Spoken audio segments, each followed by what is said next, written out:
ज्ञान साध्य वस्तु और योगियों की परकाय प्रवेश सिद्धि का वर्णन।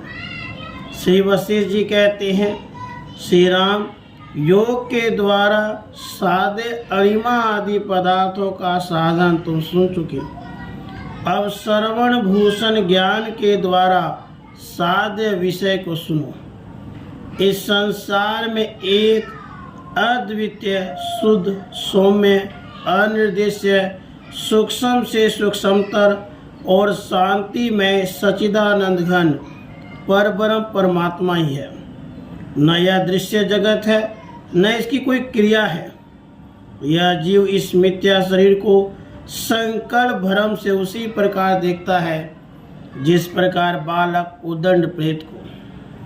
जब प्रज्वलित ज्ञान दीप से उत्तम प्रकाश हो जाता है, तभी जीव का संकल्प मोह उसी तरह विनष्ट हो जाता है जिस तरह शरत काल में मेघ। जागने पर जैसे प्राणी स्वप्न के संसार को नहीं देखता, वैसे ही सच्चिदानंद परमात्मा का साक्षात्कार हो जाने पर जीवात्मा देह को आत्म बुद्धि से नहीं देखता।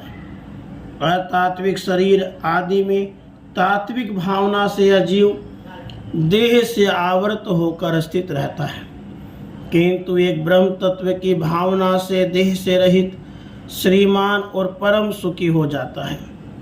अनात्म शरीर आदि में जो आत्मा की भावना है, वह हृदय का बड़ा भारी अंधकार है। वह सूर्य आदि के प्रकाश से दूर नहीं किया जा सकता।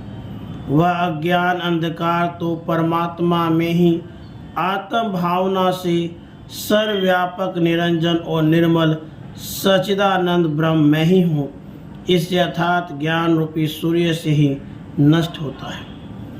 अन्य तत्वज्ञानी योगी लोग जिस पदार्थ की जिस रीति से भावना करते हैं, वे उस पदार्थ को उसी रीति से शीघ्र अपनी उस दृढ़ भावना के बल से देख लेते हैं।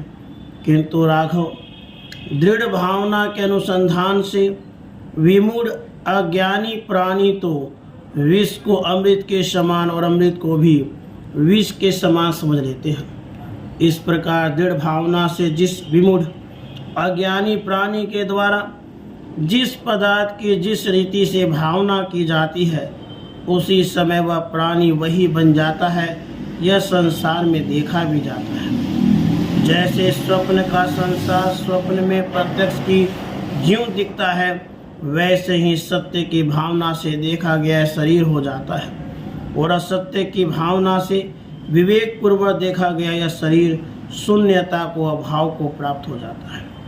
साधु स्वरूप श्री राम, अणिमा आदि पद की प्राप्ति में तुमने इस साधन से ज्ञान युक्ति तो सुन ली। अब तुम यह दूसरी युक्ति सुनो। जिस तरह वायु पुष्प में से गंध खींचकर उसका ग्रहण इंद्रिय के साथ संबंध कर लेता है, उसी तरह योगी रेचक के अभ्यास रूप योग से कुंडलिनी रूप घर से बाहर निकलकर ज्यों ही दूसरे शरीर में जीव का संबंध करता है, त्यों ही यह शरीर परित्यक्त हो जाता है। जीव रहित या देह चेष्टाओं से रहित होकर काठ और मिट्टी के ढेले के समान पड़ा रहता है। जैसे सिंचन करने वाला पुरुष जल पूर्ण कुंभ से वृक्ष और लता को सींचने की इच्छा करता है, उसे ही सींचता है, वैसे ही अपनी रुचि के अनुसार देह, जीव, बुद्धि, स्थावर और जंगम सब में उनकी संपत्ति का भोग करने के लिए जीव को प्रविष्ट किया जाता है। उक्त प्रणाली से पर देह में सिद्धि श्री का उपभोग कर स्थित हुआ योगी यदि अपना पहला शरीर विद्यमान रहा तो उसमें पुनः प्रविष्ट हो जाता है, और यदि न रहा तो दूसरे शरीर में जब तक उसकी रुचि रहती है तब तक उसमें प्रविष्ट होकर स्थित रहता है, अथवा देह आदि संपूर्ण कल्पित पदार्थों को और जगत को सर्वव्यापी ज्ञान से परिपूर्ण करके पूर्ण रूप से स्थित रहता है। श्री राम, योग रूप ऐश्वर्य से संपन्न चेतन जीवात्मा सदा प्रकट दोष शून्य परमात्म तत्व को जानकर जो भी कुछ जैसा चाहता है वैसा ही उसे तत्काल प्राप्त कर लेता है। वास्तव में अनावरणता रूप उत्तम पद ही यथार्थ पद है। यूँ अनुभवी लोग कहते हैं। राधे कृष्ण, राधे कृष्ण।